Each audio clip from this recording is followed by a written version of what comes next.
Hello नमस्कार, मैं हूं दीपक और आप देख रहे हैं डीएसके टॉक्स। जैसा कि आप ऑलरेडी जानते ही हैं कि करणवीर मेहरा को ट्रॉफी मिल चुकी है, तो जहां करण के फैंस खुश हैं, वहीं रजत के, विवेन के, ईशा के, अविनाश के या फिर रजत के और रजत के पप्पा एल्विश के जितने भी ठुल्ले हैं, उन सबके गुर्दे छिल चुके हैं और लग गए हैं सोशल मीडिया पर विक्टिम कार्ड खेलने के लिए। लेकिन यदि आपको याद हो तो जिस एपिसोड में दिग्विजय राठी का एलिमिनेशन हुआ था, जो अनफेयर एलिमिनेशन हुआ था और दिग्विजय को नॉमिनेशन में डालने वाला सबसे पहला इंसान कौन था?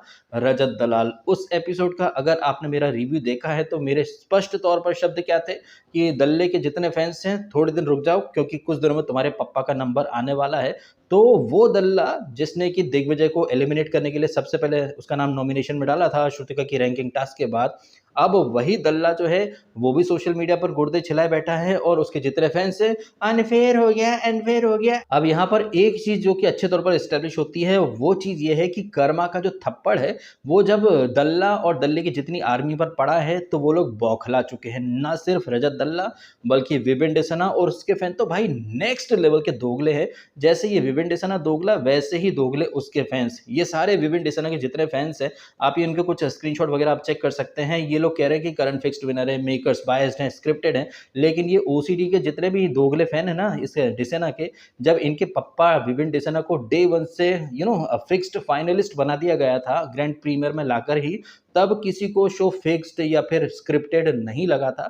तो एक जो बात मैंने कही थी थोड़े दिन पहले, जब ये मीडिया वाले आकर के अविनाश को, ईशा को अच्छे से एक्सपोज कर गए थे, बाद में ईशा और अविनाश अपने गुर्दे छिला करके बैठे थे, टमाटर पड़ेंगे, अंडे पड़ेंगे।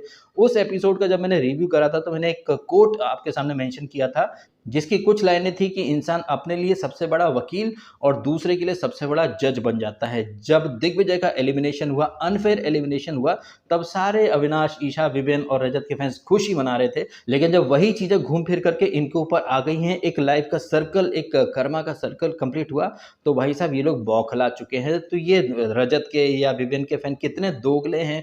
जब मेकर्स इनके लाडले को डे वन से फिक्स्ड फाइनलिस्ट बना दे तब इनके लिए सारी चीजें सही रहती हैं, कुछ भी बायस्ड, स्क्रिप्टेड कोई फेवर इनको नहीं दिखता है। लेकिन करणवीर मेहरा जो कि लास्ट वीक में फाइनलिस्ट बनता है और वो ट्रॉफी ले जाता है, तो भाई बायस्ड है, फिक्स्ड है, ये है, वो है। और मजे की बात तो ये है कि अंधे जाहिल फैंस तो खैर ठीक है, बट कुछ रिव्यू करने वाले, कुछ सो कॉल्ड सेलिब्रिटीज, कुछ बिग बॉस के एक्सपर्ट्स, जबकि इनमें से ऐसे बहुत सारे लोग हैं जो कि खुद बिग बॉस के घर में जा चुके हैं, जिन्हें लाखों करोड़ों लोग फॉलो करते हैं, लेकिन कैसे वो लोग नूबड़ों की तरह बिहेव कर रहे हैं। ऐसा ही एक नूबड़ा है वो गर्दुल्ला एल्विश यादव, जो बिग बॉस ओटीटी के सीजन 2 में आता है, मिड सीजन आता है, जस्ट बिकॉज कि मेकर्स फुकरा को नीचे गिरा करके इसे उठाना चाहते थे।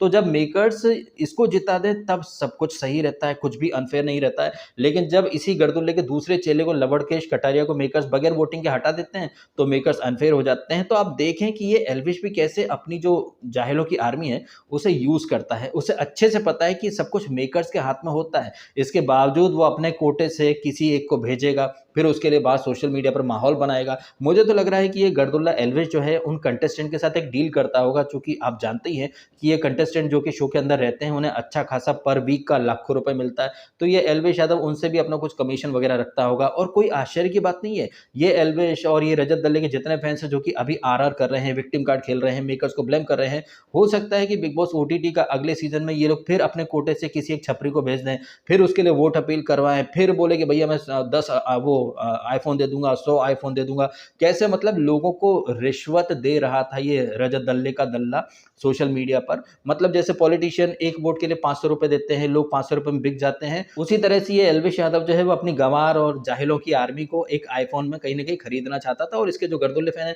वो कहीं ना कहीं बिक भी गए होंगे। और कोई आश्चर्य की बात नहीं कि ये फैंस जो एक दिन पहले तक जियो सिनेमा पर भर भर के वोट कर रहे थे, अब एक दिन बाद अनइंस्टॉल करने लग गए। बिग बॉस ओटीटी आएगा तो फिर से डाउनलोड करेंगे, फिर से वोट करेंगे, फिर से वोट अपील होगी, फिर से आईफोन की जगह किसी नए फोन को ये लोग देने की बात करेंगे गिव अवे के नाम पर, फिर से वो मीटअप वगैरह होंगे, फिर आरआर होगा, फिर से फिर अनइंस्टॉल होगा। ये लूप चलता जाएगा। तो कैसे ये एल्विश जैसे लोग अपने जाहिल फैंस को इस्तेमाल करते हैं अपने फायदे के लिए, लेकिन ये बात उसके अनपढ़ गवार फैंस को कभी समझ में नहीं आएगी। बेसिकली कहानी का सार ये है कि चाहे वो विवियन हो, चाहे वो एल्विश हो, कैसे भर भर के अपने फैंस को ये इस्तेमाल करते हैं, बरगलाते हैं। जब विवियन डिसना डे वन से टॉप 2 में खड़ा था तब उसके फैंस को भी कुछ भी स्क्रिप्टेड, बायस्ड, फिक्स्ड नहीं लग रहा था। लेकिन अब घूम फिर कर के चीज़ें करण के फ़ेवर में आ गई, तो सडनली यार इन लोगों के गुर्दे चल गए। तो ये जो सर्कल कंप्लीट होता है कर्मा का, ये कितना खूबसूरत तरीके से आपको बिग बॉस के अंदर दिखाई दिया है। आपका क्या कहना है इन सारी बातों के बारे में? जिस तरह से कहीं न कहीं दिग्विजय को एक तरह से जस्टिस मिला है,